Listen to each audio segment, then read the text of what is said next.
Hello every one. നമ്മൾ ഇന്ന് നോക്കാൻ പോകുന്നത് ട്രാൻസിഷൻ കർവിൻ്റെ ഒരു പ്രോബ്ലം ആണ് കേട്ടോ. അപ്പം ഇമ്പോർട്ടൻ്റ് ആണ്, യൂണിവേഴ്സിറ്റിക്ക് ചോദിക്കുന്ന ഒരു പ്രോബ്ലം ആണ്, ടൈപ്സ് പ്രോബ്ലം. നമുക്ക് നോക്കാം. A road bend with deflects 80° is to be designed for a maximum speed of 100 km/h, a maximum centrifugal ratio of 1/4 and a maximum rate to the change of acceleration of 30 cm/s³. The car consisting of a circular arc combined with 2 cubic spirals. Calculate A, the radius of the circular arc.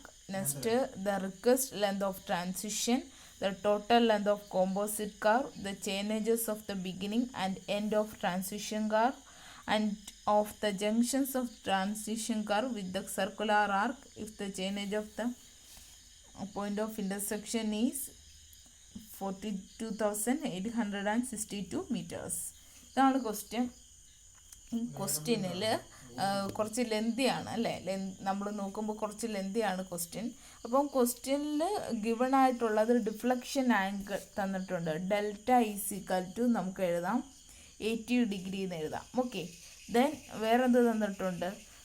Maximum speed 100 km/h എന്ന് തന്നിട്ടുണ്ട്. Then maximum centrifugal ratio 1/4 and maximum rate of change of acceleration of 30 cm/s³. അതായത് അപ്പം വേറൊരു കാര്യം പറയാം. Centrifugal ratio റോഡിൻ്റെ കേസസിൽ എന്താ, v²/gr = 1/4 എന്നാണ് നമ്മൾ പറഞ്ഞത് അല്ലേ. റെയിൽവേസിൻ്റെ കേസിൽ 1/8 എന്ന് പറഞ്ഞിട്ടുണ്ടായിരുന്നു. നേരത്തെ ഒരു കാര്യം നോക്കിയിട്ടുണ്ടായിരുന്നു. അപ്പം ഇത് ദെൻ എന്തൊക്കെ കണ്ടുപിടിക്കുക? Radius of circular arc capital R കണ്ടുപിടിക്കണം. Request length of transition curve കണ്ടുപിടിക്കണം. The total length of composite curve കണ്ടുപിടിക്കണം. Total length of composite curve എന്ന് പറഞ്ഞാൽ ലെങ്ത് ഓഫ് സർക്കുലർ കർവും ട്രാൻസിഷൻ കർവും കൂടെ ചേരുന്നതാണ് ലെങ്ത് ഓഫ് കോമ്പോസിറ്റ് കർവ്. പിന്നെ ചേഞ്ചസ് ബിഗിനിങ്ങും എൻഡിലും, അതായത് T1 പോയിന്റ് ഓഫ് കർവ് തൊട്ട് നമ്മുടെ പോയിന്റ് ഓഫ് ട്രാൻസിഷൻ ടാൻജൻസി വരെ ഉള്ളത് നമ്മൾ കാണണം. പിന്നെ മാത്രമല്ല ഈ junctions of transition curve with circular arc, ഓരോ ഈ ട്രാൻസിഷൻ കർവിൻ്റെ സർക്കുലർ ആർക്കിൻ്റെ ജംഗ്ഷൻസിലുള്ള പോയിൻറ്റ്സും എല്ലാം കാണണമെന്നാണ് പറഞ്ഞിരിക്കുന്നത്. അപ്പം അത് മനസ്സിലാക്കണമെങ്കിൽ ഇപ്പം ഇത് സ്ട്രെയിറ്റ് ആണെന്ന് വെച്ചോ, സ്ട്രെയിറ്റിൽ നിന്ന് ഇവിടെ വരെ ആയിരിക്കും ട്രാൻസിഷൻ കർവ് എന്ന് വിചാരിച്ചോ. ഇത് ഇത്ര എന്താ, സർക്കുലർ കർവ്, ട്രാൻസിഷൻ കർവ്, പിന്നെന്താ വീണ്ടും ട്രാൻസിഷൻ കർവിലേക്ക് പോകുന്നു, ദെൻ സ്ട്രെയിറ്റ്. ഓക്കെ, അപ്പം നമ്മൾ ചേഞ്ച് T1 ഇവിടുന്ന് T1 സ്റ്റാർട്ട് ചെയ്യാമെന്ന് വിചാരിച്ചോ. നമ്മുടെ പോയിന്റ് ഓഫ് ഇൻ്റർസെക്ഷൻ നമുക്ക് T1 കിട്ടണം. ദെൻ നമ്മൾ എന്ത് ചെയ്യുന്നു നെക്സ്റ്റ്? അപ്പോൾ നമുക്ക് പോയിന്റ് ഓഫ് ഇൻ്റർസെക്ഷൻ ഇവിടാന്ന് വിചാരിച്ചോ. പോയിന്റ് ഓഫ് ഇൻ്റർസെക്ഷനിൽ നിന്ന് ടാൻജൻറ്റ് ഡിസ്റ്റൻസ് മൈനസ് ചെയ്ത് നമുക്ക് T1 എന്ന് പറഞ്ഞ പോയിന്റ് കിട്ടും അല്ലേ. അതിൽ നിന്ന് നമ്മൾ ട്രാൻസിഷൻ കർവിൻ്റെ ഇത് കണ്ടുപിടിക്കണം. ഓക്കെ, അപ്പം T1ൻ്റെ കൂടെ ട്രാൻസിഷൻ കർവ് ആഡ് ചെയ്യുവാണെങ്കിൽ നമുക്ക് എന്ത് കിട്ടും? ഈ ഒരു ജംഗ്ഷനിലുള്ള പോയിന്റ് കിട്ടും. ആ ജംഗ്ഷനിലുള്ള പോയിന്റ് പ്ലസ് സർക്കുലർ കർവിൻ്റെ ഇത് കിട്ടിയാൽ എന്താ, അടുത്ത ജംഗ്ഷനിലുള്ള പോയിന്റ് കിട്ടും അല്ലേ. ആ പോയിന്റിൻ്റെ കൂടെ ട്രാൻസിഷൻ കർവിൻ്റെ ലെന്ത് ആഡ് ചെയ്തത് നമുക്ക് ഏറ്റവും ലാസ്റ്റുള്ള വാല്യൂ കിട്ടും. ഓക്കെ, ദെൻ കോമ്പോസിറ്റ് കർവ് എന്ന് പറഞ്ഞാൽ നമ്മുടെ രണ്ട് ട്രാൻസിഷൻ കർവും ഈ സർക്കുലർ കർവും ചേരുന്നതാണ് ടോട്ടൽ കർവ് എന്ന് പറഞ്ഞാൽ. അപ്പോൾ കോമ്പോസിറ്റ് കർവിൻ്റെ ലെന്ത് എന്ന് പറഞ്ഞാൽ ലെന്ത് ഓഫ് കോമ്പോസിറ്റ് കർവ് എന്ന് പറഞ്ഞാൽ എന്താ, 2 × length of transition curve plus length of circular curve, ഇങ്ങനെ ആയിരിക്കും വരുന്നത് അല്ലേ. ഓക്കെ, അപ്പം നമുക്ക് നോക്കാം. ആദ്യമേ നമ്മൾ എല്ലാം എടുത്ത് എഴുതുക. ഓക്കെ, നമുക്കറിയാം deflection angle delta = 80°, maximum speed capital V = 100 km/h. എല്ലാം ഇവിടെ സ്മാൾ വിയുടെ ടേംസിലായതുകൊണ്ട് small v capital V × 1000 / 60 × 60 = 27.78 m/s നമ്മൾ കൺവേർട്ട് ചെയ്യുന്നു. സെൻട്രിഫ്യൂഗൽ റേഷ്യോ എന്ന് പറഞ്ഞാൽ നമുക്കറിയാം P/W = v²/gr. V²/gr 1/4 ആണ് തന്നു. ഓക്കെ, ഇതിൽ നിന്ന് നമുക്ക് R കണ്ടുപിടിക്കാം. ഫസ്റ്റ് നമ്മുടെ ചോദിച്ചിരിക്കുന്ന question radius of the circular arc കണ്ടുപിടിക്കാം. Okay,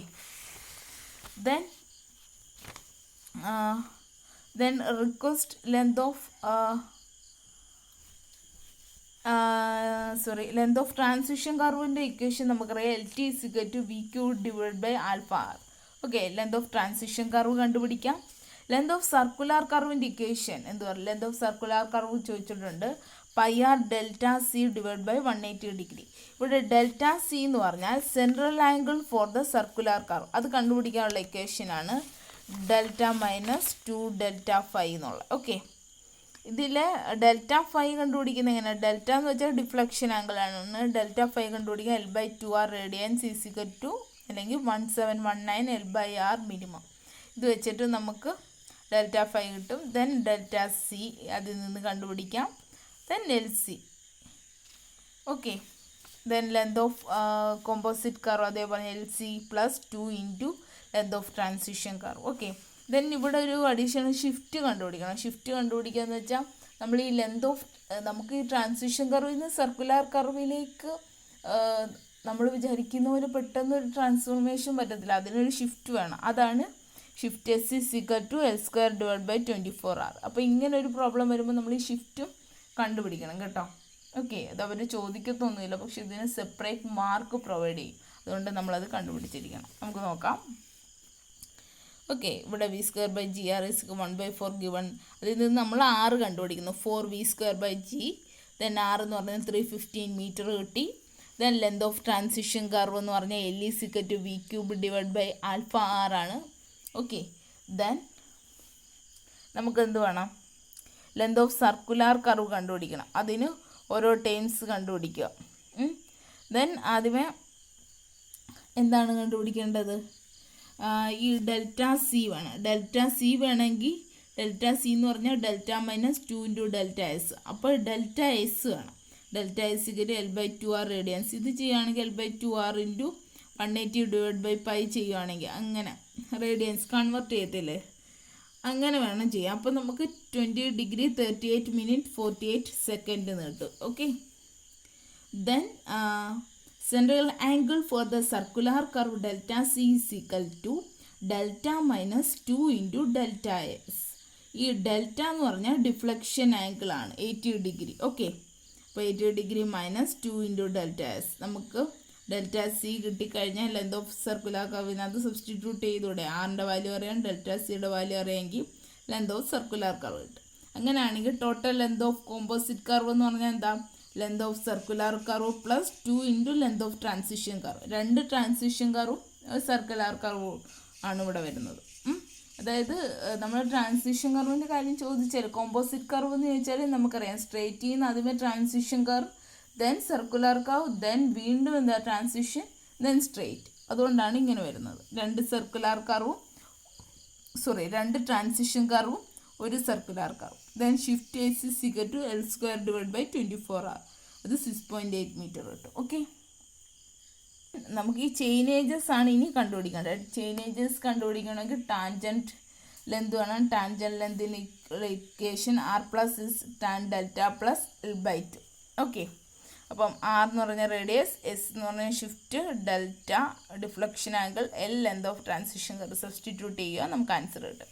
then chainage of point of ഇൻ്റർസെക്ഷനിൽ നിന്ന് ടാൻജൻറ്റ് ലെന്ത് ഡിഡക്റ്റ് ചെയ്താൽ എന്ത്? ചെയിനേജ് ഓഫ് T1 കിട്ടുന്നു.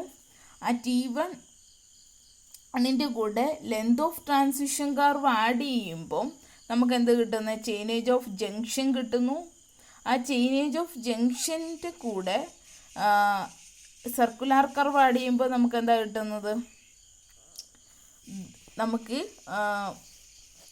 ചെയിനേജ് ഓഫ് ജംഗ്ഷൻ, ഒരു ഫസ്റ്റ് ജംഗ്ഷൻ എത്തി അതിൽ നിന്ന് സർക്കുലർ കർവ് ആഡ് ചെയ്യുമ്പോൾ അടുത്ത ചെയിനേജ് ഓഫ് ജംഗ്ഷൻ കിട്ടും. അതായത് സർക്കുലർ കർവിനും ട്രാൻസിഷൻ കർവിനും നെക്സ്റ്റ് ഇടയ്ക്കുള്ള ജംഗ്ഷൻ, അതിൻ്റെ കൂടെ നെക്സ്റ്റ് ട്രാൻസിഷൻ കർവ് ആഡ് ചെയ്യുമ്പോൾ നമുക്ക് ചെയിനേജ് ഓഫ് T2 കിട്ടും. ഓക്കെ, നിങ്ങൾക്ക് കൂടുതൽ ഇവിടാണ് നമ്മുടെ പോയിൻ്റ് ഓഫ് ഇൻ്റർസെക്ഷൻ വരുന്നത് അല്ലേ. പോയിൻ്റ് ഓഫ് ഇൻ്റർസെക്ഷനിൽ നിന്ന് ഈ ഡിസ്റ്റൻസ് ടാൻജൻറ്റ് ഡിസ്റ്റൻസ് മൈനസ് ചെയ്യുമ്പോൾ നമ്മൾ എവിടെ എത്തുന്നു? T1 പോയിൻറ്റിലെത്തുന്നു. പോയിൻ്റ് ഓഫ് ഇൻ്റർസെക്ഷനിൽ നിന്ന് ഈ ഡിസ്റ്റൻസ് മൈനസ് ചെയ്ത് T1-ലെത്തുന്നു. ഓക്കെ, T1-ൽ നിന്ന് T1-ൻ്റെ കൂടെ ഇതാണ് നമ്മുടെ ട്രാൻസിഷൻ കർവ്. ട്രാൻസിഷൻ കർവിൻ്റെ ലെന്ത് ആഡ് ചെയ്യുമ്പോൾ നമ്മൾ ജംഗ്ഷൻ ഇയിലെത്തുന്നു. ഓക്കെ, ഇയിൽ നിന്ന് നമ്മൾ എന്ത് ആഡ് ചെയ്യണം? ഇനി പോകുന്നത് സർക്കുലർ കർവാണ്. സർക്കുലർ കർവിൻ്റെ ലെന്ത് ആഡ് ചെയ്യുമ്പോൾ നമ്മൾ അടുത്ത ജംഗ്ഷനിലെത്തുന്നു. ഓക്കെ, അടുത്ത ജംഗ്ഷനിൽ നിന്ന് നെക്സ്റ്റ് ട്രാൻസിഷൻ കർവിൻ്റെ ലെന്ത് ആഡ് ചെയ്യുമ്പോൾ നമുക്ക് എന്തുണ്ടെന്നു നമ്മൾ T2-ലേക്ക് എത്തിച്ചേരുന്നു. ഓക്കെ, ഇതാണ് ഈ ഒരു കാണിച്ചിരിക്കുന്നതാണ് ഷിഫ്റ്റ് എസ് എന്ന് പറഞ്ഞാൽ. ഓക്കെ, അപ്പോൾ മനസ്സിലായല്ലോ. Change of point of intersection, tangent length detect ചെയ്യുന്നു, ചേഞ്ച് ഓഫ് T1 കിട്ടുന്നു. ദെൻ അവിടെ നിന്ന് ട്രാൻസിഷൻ കർവ് ആഡ് ചെയ്യുമ്പോൾ അടുത്ത ജംഗ്ഷൻ കിട്ടും. ജംഗ്ഷൻ എന്ന് പറഞ്ഞാൽ നമ്മുടെ ട്രാൻസിഷൻ കർവിനും സർക്കുലർ കർവിൻ്റെ ആ common point. Then circular curve add ചെയ്യുമ്പോൾ ഇത് കിട്ടും, ചേഞ്ച് ഓഫ് അതർ ജംഗ്ഷൻ കിട്ടുന്നു. Then add length of transition curve. Okay, അപ്പം ഇങ്ങനെ ഈ ഒരു ഫിഗറിൽ നോക്കിയാൽ മതി, നമുക്ക് പെട്ടെന്ന് മനസ്സിലാവും.